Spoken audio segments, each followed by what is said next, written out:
महाभारत में जो भी चीजें दिखाई गई है या बताई गई है वो पता नहीं सच है या झूठ, लेकिन इस महाभारत से हम बहुत से ऐसी बातों को सीख सकते हैं जो हमारे लाइफ में अप्लाई होते हैं। महाभारत की 6 ऐसी बातें बताता हूँ जो रियल लाइफ में अप्लाई होती है। नंबर 1, युधिष्ठिर की तरह बातों के बहकावे में आकर जुआ मत खेलो। महाभारत के फर्स्ट में मामा शकुनी की बातों में आकर युधिष्ठिर दुर्योधन के साथ जुआ खेलने को तैयार हो जाते हैं। वो खुद भी इस बात को जानते थे शकुनी चालेबाज है, वो दुर्योधन को हारने नहीं देगा। बातों के बहकावे में आकर युधिष्ठिर जुआ खेलने लगते हैं जिसमें उनकी हार होती है। राजपाट के साथ साथ वो द्रौपदी को भी हार जाते हैं। हमें कभी भी किसी की बातों में आकर कोई डिसीजन नहीं लेना चाहिए। अपने फैसले सोच समझ कर लेनी चाहिए। कोई कितना भी मीठी मीठी बातें करे उसकी बातों में नहीं आना चाहिए। हमें सोच समझकर डिसीजन लेना चाहिए। नंबर 2, कर्ण की तरह एहसान मत लो। दुर्योधन ने कर्ण को अंग देश का राजपाट सौंपकर अंगराज बनाया था, जिसकी वजह से कर्ण भी राजाओं की गिनती में आ सका। यही वह एहसान था जिसके चलते कर्ण को महाभारत के युद्ध में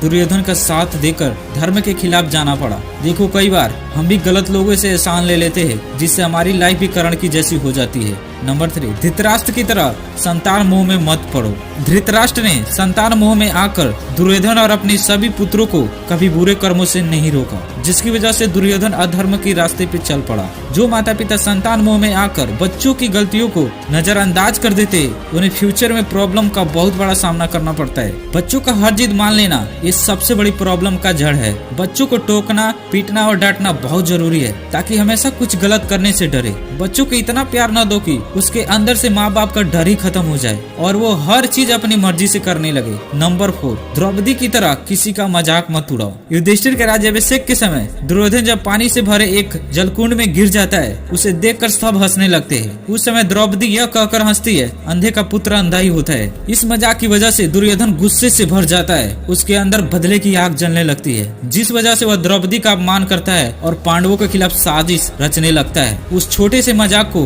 कई लोग महाभारत के होने का बहुत बड़ा कारण मानते हैं। देखो, हमें किसी भी आदमी से मजाक करने का हक नहीं बनता है, बट कुछ लोग ऐसे होते हैं जो बिना मतलब के मजाक कर देते हैं और वो मजाक उन पे भारी पड़ जाता है। देखो, मजाक करो लेकिन लिमिट में रहकर करो। पता नहीं आगे वालों को अच्छा लगेगा या बुरा, इसलिए मजाक उतना ही करो जितना आगे वाला सह सके। नंबर 5, दुर्योधन की तरह जिद मत रखो। दुर्योधन जानता था युद्ध में श्री कृष्ण पांडवों का साथ देंगे और अपने कूटनीतियों के चलते वो पांडवों को हारने नहीं देंगे। इस सब के बाद भी दुर्योधन ने सिर्फ अपनी जीद के कारण युद्ध का फैसला लिया। अपनी सेना और भाइयों की एक के बाद एक मृत्यु देखने के बाद भी उसने अपनी जीद नहीं छोड़ी, जिससे कौरवों का नाश हो गया। देखो, जिद वहाँ पालो जहाँ पॉसिबल हो, जहाँ पॉसिबल ही नहीं वहाँ पे भूलकर भी जिद मत पालो। दुर्योधन को सब कुछ पता होते हुए भी वह जिद पाला, लेकिन लास्ट में इसका नामो निशान मिट गया। इसलिए तुमको लगे कि ये चीज करने से हमें सक्सेस मिल सकता है तो जिद पालो। नंबर 6, दुशासन की तरह स्त्री का अपमान मत करो। दुशासन ने भरी सभा में द्रौपदी का चीरहरण करने का प्रयास किया। अपनी रक्षा के लिए द्रौपदी ने श्री कृष्ण को याद किया और श्री कृष्ण ने द्रौपदी की रक्षा की। देखो, इस संसार में किसी स्त्री का अपमान करना सबसे नीच काम है। बहुत से ऐसे लोग होते हैं शराब पीकर अपनी माँ, बहन और बेटियों को गाली देते हैं और मारते हैं। देखो, लड़कियों को छेड़ना, गालियाँ देना, उसके साथ बुरा करना, ऐसे नीच कामों से हमेशा अवॉइड करना चाहिए। हर स्त्री का सम्मान करना, उनकी रक्षा करना, यही हमारा धर्म और कर्म होना चाहिए। महाभारत की ये 6 बातें अगर अपनी लाइफ में अप्लाई कर लेते हो तो सच में आपको एक अच्छा रिजल्ट मिलेगा, जिससे आपकी लाइफ में ऑलवेज हैप्पी रहेगी और आपके साथ कभी भी बुरा नहीं होगा। मिलते हैं नेक्स्ट वीडियो में, तब तक जय हिंद।